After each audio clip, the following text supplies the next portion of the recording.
We all learnt in school that Indian widows faced severe discrimination in the 19th century and earlier, but many widows still face difficulties, especially of a financial nature.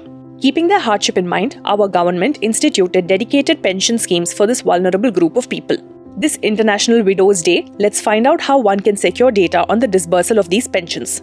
Here are 2 ways in which you can go about it. 1. You could visit the website of the National Social Assistance Program, which is nsap.dord.gov.in. Click on Reports, select Disbursement Abstract, select the state you want data for or All India for National Stats, select Indira Gandhi National Widow Pension Scheme from the second drop-down, then select the financial year you want data for. Enter the capture code and note down the numbers from the resultant table. Of course, you'd have to enter each financial year one by one and get results for each year you want data for.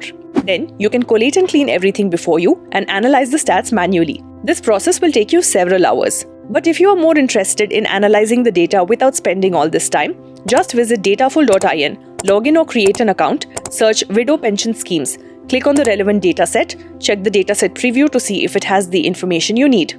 Here, you can see the period for which you are getting data, the source, when it was last updated, and several other useful details. Finally, download the dataset in your preferred format. So, what will it be? Searching for reports one by one, noting each number individually, collating and cleaning the stats painstakingly, or downloading a clean, ready-to-use dataset from Dataful. Subscribe to a Dataful plan today and get access to our vast collection of cleaned, ready-to-use datasets across sectors.